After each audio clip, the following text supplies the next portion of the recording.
Buenas noches chicos, siguiendo con nuestra serie de clases virtuales, hoy vamos a seguir hablando de la célula, es la segunda parte. Y bueno, iniciamos. Vamos a hablar de todo lo que son las organelas dentro de la célula. Vamos a estar hablando de cada uno de ellos. Entonces tenemos dos tipos, están los organelos que son membranosos y los que son no membranosos. Vamos a empezar hablando de los membranosos y para eso vamos a hablar sobre el sistema de endomembranas. Dice ¿qué es el sistema de endomembranas? Es una red de membranas internas en el citoplasma. Si ustedes pueden mirar acá, entonces van a observar que hay una serie de membranas dentro de lo que sería el citoplasma. Y en cuanto a ellas, entonces tenemos las organelas que son de una sola membrana, que son por ejemplo el Golgi, el retículo endoplásmico, y dice que el espacio acuoso interno es el equivalente al extracelular de la célula, que sería, si sería el extracelular de la célula, sería lo que está fuera de la membrana de la célula. Entonces, el espacio de ellos sería el espacio extracelular dentro de la célula. Y luego están las organelas con dos membranas, como la mitocondria y los cloroplastos. Estos tienen dos membranas separadas por un espacio intermembranas. Entonces ustedes ven acá, por ejemplo, esta es una mitocondria y dentro de la mitocondria posee también unas membranas. A esas membranas se los llama entonces organelas que tienen membranas dentro de su cuerpo. Vamos a empezar a hablar sobre el retículo endoplasmático, que dice que es la continuación de la membrana nuclear. Y si ustedes se pueden fijar, acá está el núcleo y por detrás, o sea, al lado mismo de él ya, como que su continuación sería este retículo endoplásmico. ¿Qué es lo que realiza el retículo endoplasmático o endoplasmático? Biosíntesis de lípidos, de proteínas y de carbohidratos complejos. Su membrana constituye más de la mitad del total de la membrana de la célula, o sea que es bastante amplio, bastante grande dentro de una célula. Y tiene una comunicación entre el Golgi y el retículo endoplásmico a través de vesículas membranosas. Esto que están viendo acá es el Golgi y esto es el retículo plasmático. Están comunicados a través de vesículas membranosas. El retículo endoplásmico o endoplasmático posee, o sea, se clasifican dos tipos, el rugoso y el liso. En cuanto al retículo rugoso o endoplasmático rugoso, es un apilamiento de membranas en láminas o sacos planos, llamados cisternas. Entonces ustedes ven acá la formación o la conformación de la estructura de este retículo rugoso, que es la continuación, como pueden ver, del núcleo. Entonces está tapizado por ribosomas, dice todos estos puntitos que ustedes ven acá por las paredes de este retículo rugoso son primordialmente los ribosomas. ¿Y cuál es la función específica de este rugoso? Es la síntesis de proteína. Ahora vamos a hablar del liso, que es la continuación de ese rugoso.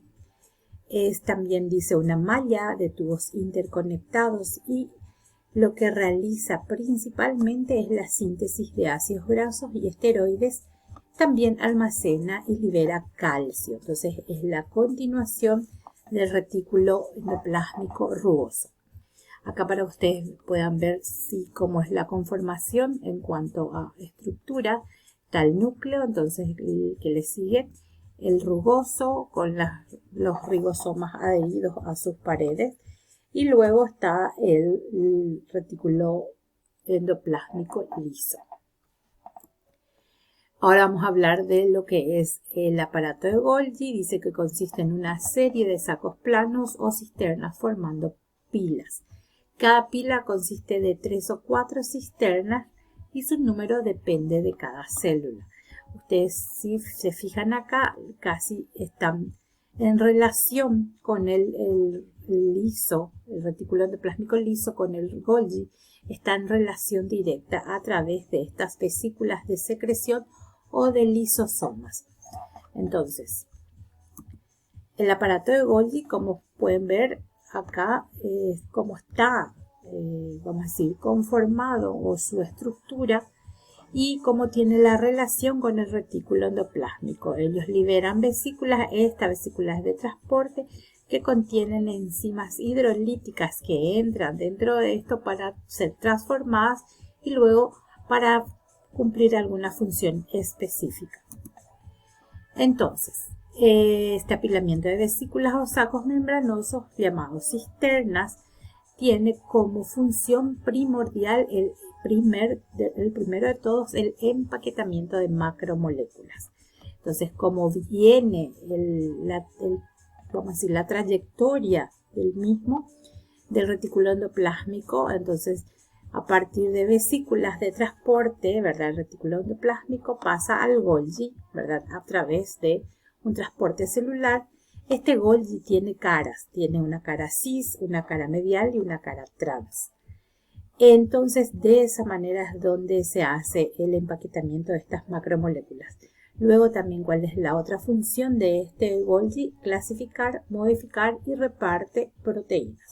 Enzimas, glucoproteínas y proteínas de secreción.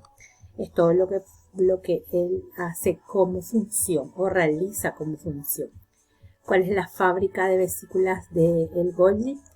Entonces acá se transforman, entonces en algunos son lisosomas, otros se fusionan con membranas y otros se secretan para afuera, porque esto es lo que hacen, es la digestión de esas sustancias. Luego vamos a hablar de las mitocondrias. ¿Cuál es la estructura? ¿Cuál es la función primordial de la mitocondria? La mitocondria es una estructura que posee una doble membrana, tanto una membrana externa como una membrana interna, y dentro de ellos se encuentra el espacio intermembranas, o le llamamos también crestas mitocondriales. Posee una matriz mitocondrial, cromosomas anular y mitorribosomas. ¿Cuál es la función primordial de las mitocondrias? Es la respiración celular y también es productor de energía. La respiración celular es a través de la producción de lo que ustedes ven acá, un compuesto que se llama ATP o adenosín trifosfato. Entonces, ¿qué es lo que hace este? Primordialmente es el que da esa función de energía. Es como la central hidroeléctrica de la célula. Realiza también el metabolismo de glucosa y de ácidos grasos. Entonces, ¿qué es la mitocondria? Para que ustedes se puedan fijar, también vieron cómo está conformada de las membranas internas, membrana externa, que es del mismo organelo, las crestas mitocondriales y la matriz mitocondrial. Entonces, acá cómo está conformado. Dice que ocupa más del 25% de lo que es el citoplasma. Genera los ATP, o sea, genera específicamente 28 ATPs por molécula de glucosa, y a estos lo llamamos, como les dije, plantas de energías de la célula o centrales hidroeléctricas. Luego vamos a hablar de los cloroplastos. Los cloroplastos, para que ustedes ya se fijen, son células específicamente vegetales. Entonces están participando en lo que es la fotosíntesis del vegetal. Tiene una estructura que están limitados por una envoltura formada por dos membranas, como también lo hace la mitocondria, concéntricas, los que le llaman los tilacoides. Tilacoides, esto que ustedes están viendo acá, que parecen unas moneditas apiladas, donde se encuentran organizados los pigmentos y demás moléculas que convierten la energía luminosa, ¿verdad? La energía del sol, la energía luminosa, a energía química. El conjunto de tilacoides se los conoce como grana. Entonces, este conjunto de tilacoides sería la grana, como le ven acá. En el interior se encuentra el cloroplasto, que se le conoce como estroma. Entonces está el estroma adentro y a partir de ahí es donde se transforma, o sea, se realiza la fotosíntesis, pero siempre a través de la luz solar. Los cloroplastos entonces son organelas especializadas de plantas, específicamente como dije, y algas verdes. Contienen clorofila, que es de color verde o sin pigmento. También posee dobles membranas, una interna que está dentro de la clorofila, ¿verdad? El tilacoides es el que forma, ¿verdad? Esta grana, y esta dentro de la grana, como se encuentra en la clorofila, es la que hace o realiza la fotosíntesis. La matriz o estroma y posee un ADN propio o un DNA. Luego vamos a hablar de los lisosomas. Contienen más de 400 enzimas hidrolíticas. Estos realizan la digestión intracelular, tienen un pH ácido. ¿Y cuáles son sus funciones? Digestión intracelular, o sea, degradación de biomoléculas, autofagia de organelas, autólisis, que es la ruptura de alguna de estas vesículas, y es común en animales, pero es raro en plantas. Los leucocitos, el contenido lisosomal liberado en una vacuola lo que hace es eliminar a la bacteria. Y la liberación incontrolada de lisosomas en el citoplasma puede producir la muerte, porque si ustedes se dan cuenta, es luego tiene enzimas hidrolíticas y es de un pH fuerte o ácido. Entonces, los lisosomas. Ahora vamos a hablar de las organelas no membranosas, los ribosomas, que son pequeñas organelas de RNA más proteína. Entonces acá vemos al ribosoma, es una molécula de ribosoma y una proteína. Son células se encuentran en células tanto procariotas como eucariotas, y es el lugar en donde se hace la síntesis de proteína. Los libres o asociados al retículo siempre se encuentran libres o asociados al retículo endoplasmático, y luego pasan a ser retículo endoplasmático rugoso. Entonces acá ya vemos sus dos subunidades, la pequeña y la grande. ¿Qué es lo que hacen? Interpretan el mensaje de ARN mediante un código genético, que es lo que hace la síntesis de proteínas. Esta es la estructura del ribosoma. Son partículas responsables, como les dije, de la síntesis de proteínas. El citoesqueleto, ¿qué es lo que hace el citoesqueleto? Es la estructura de la célula, forma esta estructura, mantiene a la célula en su lugar. Son un entramado de microtúbulos, filamentos proteicos, y entre sus funciones es mantener la forma de la célula y fijan los organelos, intervienen los movimientos, y los centriolos participan en la división celular.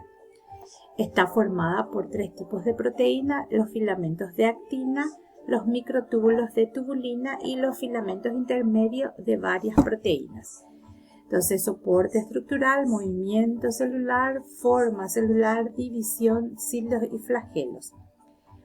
Como les dije, ¿cuáles son sus funciones? Soporte y refuerzo de las células, movimiento celular, proceso de fagocitosis, adherencia y citocinesis, que es la ruptura de la célula en dos. Acá cómo se están estructurados o representados gráficamente los microtúbulos, los filamentos intermedios y los microfilamentos. El citoesqueleto entonces es el que y el movimiento. Toda célula posee movimientos celulares como las corrientes citoplasmáticas.